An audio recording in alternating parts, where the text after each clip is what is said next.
Back to the Future is a beloved movie, a true pop culture classic with timeless appeal. But what if I told you that in another timeline, it could have looked and sounded totally different? Time travel is indeed a messy business.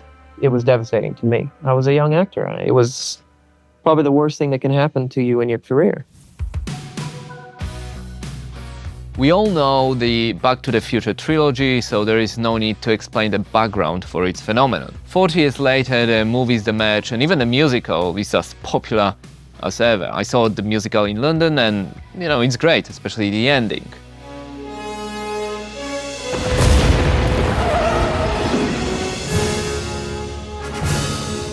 But the first thing we have to talk about is the casting of Marty McFly. Many fans know that Eric Stoltz, an American actor most known for playing Rocky Dennis in the 1985 film Mask, Well, Mrs. No, Mrs. I'm Rusty Dennis, is my son Rocky. was cast as Marty McFly, and they filmed a lot of the scenes with him.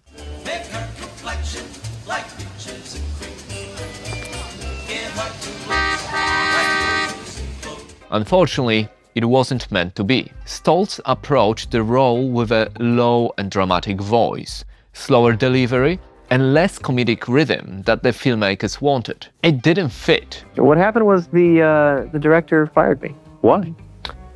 He didn't like my work.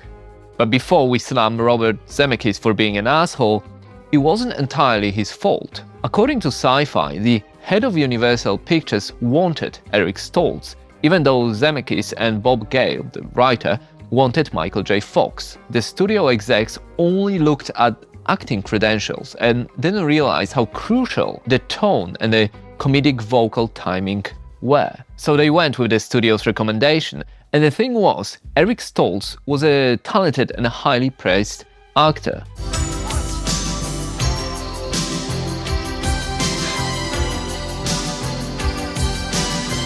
The problem wasn't his skills, but rather that the tone didn't match what Zemeckis and Gale envisioned for Back to the Future. They wanted a sci-fi comedy, but Stoltz was a drama actor and wanted to bring seriousness to the role. I remember the read-through with Eric Stoltz. That's the only read-through we did. And Eric, I remember really vividly him saying that he thought it was they said, "How do you feel, Eric?" And he said, "I think it's a tragedy. My character remembers a past that no one else remembers." Comedy is all about the vocal rhythm and reactive tone. The heavier delivery made the takes sound like drama. Plus, Stoltz insisted on method acting, being Marty McFly on and off the set. And then things were difficult on the set. Eric it was not easy. He was doing a very methody thing. And he turned up the intensity when doing the scenes. He was pushing me so hard with his whole method thing. The method was very strong toward me. Right. So because you're the antagonist. Of course. So it quickly became clear that it wasn't working. Shooting and everything seemed cool. He was very good. It's just that they needed to have a comic, somebody with a more comic flair, like Michael. And the contrast between Marty and Doc Brown was jarring. The movie sounded much more serious, and Stoltz wasn't getting the comedy. Said, I don't think we're getting the laughs that I was hoping we would get. And I looked at Bob and I realized that he was absolutely correct. And I said, Bob, what do you want to do? So I had to make this horrific decision, which was very heartbreaking for everybody. So, what do you do in this situation? The crew, the cast, the movie, they all depend on the lead carrying the story. Zemeckis and Gale went back to the studio and said, look, we need Michael J. Fox, even if we have to reshoot all the scenes. The studio heads eventually agreed, but because all of that was happening behind closed doors, Stoltz was oblivious to the fact that he was getting fired and kept filming the scenes. Zemeckis said, quote, "It was the worst experience of his career." When you sit down and tell the actor, what was that like? Telling him that I was going to replace him. Yeah, that was horrible. That was the worst experience in my career. They had to reshoot the scenes and re-record the dialogue. It seems they tried to make the situation as civil as possible. He was very nice as nice as you can be when you're firing someone, but he said that I wasn't giving the performance that he wanted for his film. which I can respect. We all know that entertainment is a fickle business, so you just have to kind of dust yourself off and move on. The interesting bit is, as What Culture writes, when they first cast Eric Stoltz as Marty, they had to recast Biff Tannen. J.J. Cohen was supposed to be Biff, but because Stoltz is a tall guy, he didn't look as big next to him, so they got Thomas F. Wilson instead. 6 actors, I believe, who were in all three Back to the Future movies. That's right. And the original choice for Biff, by the way. Well, that's what I was just gonna... JJ, you gotta give me space to lead into your... And JJ was demoted to being his sidekick, Skinhead. What are you looking at, butthead? Hey, Biff, get over this guy's life preserver. Dork thinks he's gonna drown. Yeah. What's funny is that if Michael J. Fox had been cast from the start, J.J. Cohen would probably have stayed as Biff, but Wilson's loud, bullying voice became the iconic sound of Biff, and we can imagine how Cohen's softer delivery would have changed the entire dynamic. Since you're new here, I'm gonna cut you a break. Today. So why don't you make like a tree and get out of here? Another victim of the time continuum was Marty's girlfriend, Jennifer. According to Slash Film, some of the troubles stem from the fact that no one planned for this to be a trilogy, so the contracts were signed for just the first movie. But even before Jennifer was replaced in parts 2 and 3, initially, there was a bit of drama. Claudia Wells was offered a role, and that's when Eric Stoltz was still in. Her voice has a soft and warm tone. Marty, you're acting like you haven't seen me in a week. I haven't. You okay? Is everything all right? Perfectly matching the character. But because she also got a part in a sitcom she wanted to do, she had to decline to star in Back to the Future. And they wouldn't release me from my contract or let me do both the movie and the show. So I had to back out because contractually I was obligated to the TV series. Zemeckis and Gale quickly recast her and offered the part of Jennifer to Melora Hardin, who we know as Jan from The Office. Now she has a more mature vocal tone, but perfect comedic timing. I am taking a calculated risk. What's the upside? I overcome my nausea, fall deeply in love, babies, normalcy, no more self-loathing. Downside, I date Michael Scott publicly and collapse in on myself like a dying star. And it seemed that everyone was happy. But then we know Stoltz was out and Michael J. Fox was Marty McFly. And the problem was height again, with the studio now worried that Harding was too tall, taller than J. Fox. And the more interesting thing really about the story to me is that it was Bob Zemeckis and Bob Gale were actually fine with me being taller than Michael J. Fox. It was female executives at the time that felt it emasculated their lead character for him to have a taller girlfriend. So they asked the director and writer to fire Hardin and get Claudia Wells back, with her saying it was fate. However, when we look at the cast for parts 2 and 3, Elizabeth Shue plays Jennifer.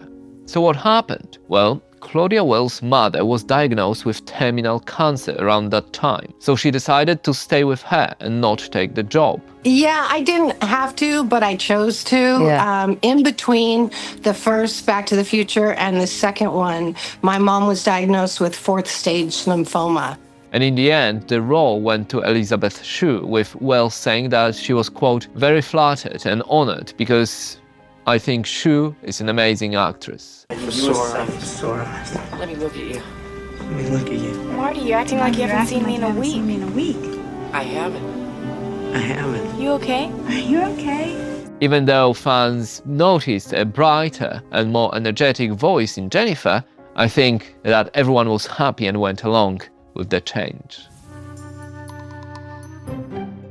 It was the saga of George McFly, Marty's father, that was the craziest one. So we all know that Crispin Glover played the dad in the first movie. Hey, I'm talking to you, McFly, you Irish bug. Oh, hey, Biff. Hey, guys. How are you doing? Yeah, you got my homework finished, McFly? Well, actually, I figured since it wasn't due till Monday. Hello? But in part 2 and part 3, he looks suspiciously different. But he sounds similar to George from the first movie. Yeah. How's Granddad's little pumpkin? How did you do that? How did you do that? Oh, out on the golf course. How do you fall? Now, it's because after the first movie, they recast George and replaced Glover with Jeffrey Wiseman. There's a lot of info around why it happened, but the gist of it was that Glover wasn't happy with the money that the studio offered for the sequels. According to Mental Floss and the AV Club, it was around $125,000, way less than his co-stars got to come back. The Hollywood Reporter said that apparently Glover wanted $1 million, but Bob Gale was like, "Nah, you're out, mate." The issue was that George McFly had such a classic and recognizable look, it was difficult to replace him. They opted for Wiseman, but used makeup to make him look similar to Glover. He also studied Glover's voice, that strained whisper. Still don't understand. How am I supposed to go to the dance with her if she's already going to the dance with you? Which is why fans didn't notice the change at first. Plus, when he was in a shot, they put him in a background or out of focus. Very sneaky. As you can imagine, Crispin Glover wasn't too happy about it and sued Universal and Abilene Entertainment in October 1990 as they used his likeness without permission. Now, that was a landmark case for voice mimicry as well. The studio argued that they owned the character of George McFly, so they could do whatever they wanted. You acted for Back to the Future. Yes. You didn't agree to do 2 and 3. That's right. But they still put you in it because they chopped up bits and pieces. Well, it's not just that. They put another actor into prosthetics from molds they had of my face from the original film. But Glover's argument was that they went beyond just recasting and used makeup to trick the audience into thinking that the role wasn't changed at all. Plus, copying his vocal tone and delivery. There's a pretty good shot of that makeup. Makeup was designed by Ken Chase, who did the makeup on the first film. He also was famous for doing the makeup on Wild Wild West, all the different... This made the fans think that it was indeed Glover who portrayed George in the sequels too. I just wanted people to know that that was not me in the film. Even to this day, people still think I'm in that movie. Yeah. It still really is, it's endlessly aggravating. And I mean, to be fair to him, as a casual fan, I thought that too. I didn't know any of that drama behind the scenes. Ultimately, he settled for a reported $760,000. It was a kind of a landmark lawsuit because now studios can't just reproduce actors' likenesses without their permission, which with AI could quickly become problematic, copying the look, but also the voice. It is now no longer possible for a movie company to do that. So that's right. Screen Actors Guild has rules that make it so that actors and directors are not allowed to do that. So I'm proud of that. I stood up for that, and that was an important thing to make sure it doesn't happen because it's not right. Glover had a long career after the Back to the Future saga, but ultimately, some bitterness still lingers, with Glover saying that he left a lot of cash on the table, not wanting to go to Comic-Cons and conventions, as he doesn't want to explain that it wasn't him in the sequels. I don't, I could make a lot of money going to these, photo things and reunions. I cannot do it because I would then be promoting this people believing that I'm this bad actor. Right. Incredibly infuriating. I mean, if it was me, I'll still go. I'll take the money. In the later and expanded editions, there have been some changes to the soundtrack.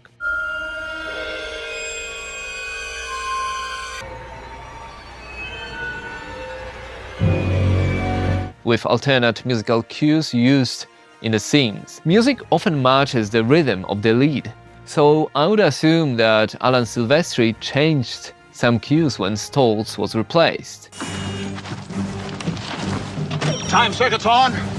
I wrote the letter on September 1st, so we'll send you back the very next day, September 2nd. That's a Wednesday, September 2nd, 1885, 8 a.m. The reissued albums expanded on the music, and on YouTube we can access the complete soundtracks. Great movies are like lightning in a bottle. For a short period, in the middle of incredible chaos, stars align, and we end up with a timeless classic like Back to the Future, where voices, sounds, and music mix together perfectly. But it's also fun to ponder what would happen if Glover stayed on, as I presume he would have played a much bigger role in the sequels.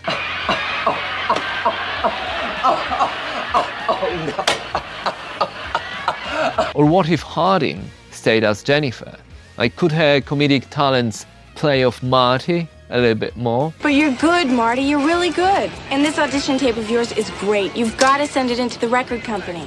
It's like Doc's Yeah, always I saying. know. If you put your mind to it, you can accomplish anything. One thing is true, though. As awkward as the recast was, we are glad that we got the right Marty McFly in the end. It just sounds right.